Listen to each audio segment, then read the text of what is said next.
and it looked like Chennedy Carter has finally broken her silence about this Caitlin Clark situation. Chennedy Carter just jumped out the window and justified an assault on Caitlin Clark. Can you break down that situation that happened? Yeah. So in basketball a little bit, there's things called talking, what you like to call smack or whatever everybody likes to call it. Yeah. Plays before things are said, you know, that's a part of basketball. So we know Chennedy Carter has always been kind of up against the fence when speaking about this Caitlin Clark situation. We remember when she first got asked about this during a press conference, she stated that she wasn't going to speak on Caitlin Clark. Now we know months later, she still hasn't spoken on the whole situation. That is until today. Yes, Chennedy Carter finally broken her silence about the Caitlin Clark hip check. Chennedy Carter just broke her silence on the Caitlin Clark situation. And trust us, it didn't go the way she hoped. In fact, her attempt to explain herself might have just revealed the real shocking truth about why a player who dropped 17 points per game last season is currently jobless while WNBA training camps are opening. Was it just a basketball play, or did that infamous hip check seal her fate in a league rapidly changing? Let's expose what's truly going on behind the headlines. And Clark. I mean, that's clearly a foul, which was called. The question is, will they call it unnecessary? Chennedy Carter. What she said to the media. Kind of on the play before bumping in with Caitlin, it seemed like she turned to you a little bit after the fever I score. didn't answer no Caitlin Clark questions. Did she say anything to you? I don't know what she said. What'd you say to her? I didn't say anything. Remember that moment last June that exploded across sports? It was a seemingly routine game between the Chicago Sky and Indiana Fever until Chennedy Carter veered sharply across the court after scoring a basket. Her path wasn't towards the defensive end. It was directly towards an unsuspecting Caitlin Clark. There was no basketball reason for it. Replays showed Carter saying a few choice words, eyeing Clark, and then delivering a hard, deliberate shoulder check that sent the league's new superstar sprawling to the hardwood. What was initially called a common foul, something that happens constantly in a game, was immediately upgraded to a flagrant foul upon review. The footage was undeniable. This wasn't incidental contact. It was an off-ball, intentional blow delivered well after the play was over. It wasn't just a tap, it was a calculated collision. I think a play before, maybe I was elbowed. Okay, that happens. Think the next play down, maybe something was said. And then maybe there was like a little clip of somebody like yelling in my face. And then we go down the court. Then I hit like a little bucket, you feel me? Come down, hit like a little nice little mid-range pull up. And then I just like, you know, just give her like a little like, I'm here. Like, you know, I don't think it was, you know what's crazy? Me and my brother went back and watched, and we seen a lot of clips in the NBA of guys getting like pushing LeBron. Like I think it was Jeff Teague or somebody who like pushed LeBron out of bounds, like said, man, I was mad because like we couldn't stop him. I mean, that happens, man. Like it's one of those things. I'm a great player, she's a great player. It looks a certain way. Everybody's gonna have their views on it. But my personal view is, you know, I don't have anything against her. She's a great player, and so am I. And I've got buckets all that season, you know what I'm saying? So just one of those things that, I love it though. They think I hate it, I love it. I love when it gets riled up and juicy like that. You feed off of like what people say and shit, and it makes you more motivated? Oh yeah, that's what I'm telling you. Oh yeah, I love the hate. I love that. Yeah. Oh yeah. The reaction was instantaneous and fierce. Commentators and fans erupted, recognizing it wasn't standard physical play. Many saw it as a deliberate attempt to intimidate or even harm Clark. While the basketball world debated the intent, Clark herself offered a masterclass in professionalism. Despite being blindsided and knocked down, she simply got up, brushed herself off, and focused on the next play. No dramatics, no retaliation. It was a stark contrast. Meanwhile, when Carter was first asked about the incident in the immediate aftermath, she infamously stated she wasn't going to speak on Caitlin Clark at all, a response that did little to quell the building controversy. So she was signed to the Chicago Sky with Teresa Weatherspoon, with Angel Reese, with Camila Cardoso, and, you know, the rest of the folks. And then we get to the body check. This was originally ruled an away from the ball foul, but It was obviously a flagrant foul. It really upset a lot of people, which really escalated the issue. And it was really just poor sportsmanship on Kennedy's part. But this wasn't Carter's first time generating unwanted attention for her conduct. Her history of volatility became a major talking point after the Clark incident brought her under the microscope. Back in 2021, while playing for the Atlanta Dream, she was suspended indefinitely for what the team publicly called conduct detrimental to the team. Reports surfaced of a heated argument that escalated far beyond acceptable bounds. This pattern of behavior had already raised significant red flags about her professionalism and her ability to function within a team structure, ultimately leading to her being traded from Atlanta to the Sparks. It seemed issues of temperament and team fit weren't new. What's particularly revealing is how officials initially deemed it merely a common foul, a routine call that happens dozens of times each game. But once they reviewed the footage, they immediately upgraded it to a flagrant. The replays don't lie. This wasn't incidental contact during a play. This was an off-ball, intentional blow delivered after a completed basketball action. It's one thing pushing Caitlin Clark, and it's another thing blindsiding her. Like, I don't think there's no justification for that. Like, to be honest, we can be honest here. Now, what little girl wants to grow up and play in a league where you're targeted like that? How do you sit here and profess and demand that everyone take... The timing of the Clark incident couldn't have been worse for a player with existing question marks. The WNBA is experiencing unprecedented growth, fueled significantly by Clark's arrival and skyrocketing popularity. Viewership and attendance records are shattering, and the league is rightfully protective of this momentum. With increased mainstream attention comes an intense focus on professionalism, image, and player conduct. In this environment, an off-ball flagrant foul targeting the league's most prominent star stood in stark contrast to the positive, competitive image the WNBA is desperately cultivating. Women's sports seriously when you can't even take it seriously enough to not act like a junior high queen on the court. It's stupid. That's so dumb. It looks like a soap opera. This wasn't Carter's first rodeo when it comes to on-court issues. Her history of volatility became a major talking point after the Clark incident. In 2021, while playing for the Atlanta Dream, she was suspended indefinitely for what the team called conduct detrimental to the team, following a heated argument that escalated beyond acceptable bounds. This pattern of behavior had already raised red flags about her professionalism and ability to function within a team structure. Atlanta Dream did suspend her in the middle of the sophomore season, basically saying she was a detriment to the team and the team culture. So then the Atlanta Dream decided to trade her to the Sparks, the Los Angeles Sparks. After months of near total silence about the defining moment of her career, Chennedy Carter finally decided to speak.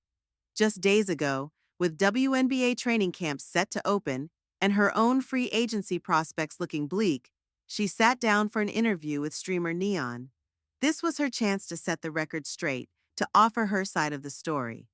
What she said, however, left many in disbelief. She casually dismissed the deliberate hip check as just talking smack, giving her a little I'm here energy. She attempted to minimize the impact, claiming it was just a nice little tap. Even more astonishingly, she introduced a brand new detail never mentioned before, that she might have been elbowed before the play, a supposed provocation conveniently absent from any prior accounts or video evidence. She even compared her actions to physical plays between male players in the NBA, attempting to normalize her extreme off-ball contact. I said Chennedy Carter wasn't going to make a WNBA roster. And as it sit, April 20th, training camps start for teams in 7 days. Training camp for a majority of the WNBA start April the 27th. Chennedy Carter is not on any WNBA roster. Want to know why? Because it's Chennedy Carter's fault she's not on any WNBA rosters. She did. She stopped and went through. That is not... We watched the clip. There is no way that we're letting this happen. Saying that it was nothing. This is not just a tap. The reaction to her interview was swift and overwhelmingly skeptical. Social media erupted, calling out what many saw as transparent damage control and a desperate attempt to rewrite history. Fans and analysts pointed to the stark contradiction between her nonchalant description and the clear video evidence showing significant, intentional contact. Her sudden claim of being elbowed was quickly debunked by replays, making her attempted justification ring completely hollow. Phrases like, "She's still not taking responsibility," and "You seriously don't believe her, do you?" flooded online discussions. The timing of her breaking silence, precisely when teams are finalizing rosters, looked less like genuine contrition and more like a last-ditch emergency PR effort to salvage a rapidly sinking career. So I'm just like, it's like one of those things, like, it happens in basketball. I know people try to say, oh, it's not one of those things. It's not a personal thing, it's a competitive thing. It happens in basketball, and like, it's just one of those things. But like, yeah, it's kind of what happened, then it spiraled out of control. And then the media takes whatever narrative they want to Do put you out. watch every game, every single game, to see if you can find any deflects in my game, and like, it's really nothing that you probably could say too much about. So then you have trolls, and that's what I said. They're gonna be around regardless. But yeah, it was just like a nice little like tap, like I'm here, not to like harm you or anything. You know, if you want to push somebody, you're gonna like full force. And the consequences are now glaringly obvious. Despite being a proven scorer who averaged 17.5 points per game last season, Chennedy Carter remains completely unsigned with training camps just days away. In a league constantly searching for offensive talent, a player who scored at that level is essentially unemployed. This is almost unprecedented in WNBA history. Want to know just how telling this is? The Chicago Sky, her former team, didn't even offer her a qualifying contract. They simply let their leading scorer walk away for absolutely nothing. In professional basketball, teams do not allow players with that level of scoring ability to leave unless there are serious, fundamental issues far outweighing their on-court production. Social media wasted no time calling out the obvious damage control operation. One fan's comment perfectly captured the collective eye roll. "You all seriously don't believe her, do you?" This reaction wasn't isolated. Basketball communities across platforms responded with similar skepticism to what many view as a desperate attempt at image rehabilitation. This is crazy, and this changes everything, because all this time we've been waiting on Chennedy Carter to take responsibility for what she did to Caitlin Clark. It shows me, I ain't even got to watch all this footage right here, but I am going to look at it. But it's showing me right now that she still is not taking responsibility for her actions. She's finna blame this whole situation on Caitlin Clark supposedly talking smack to her.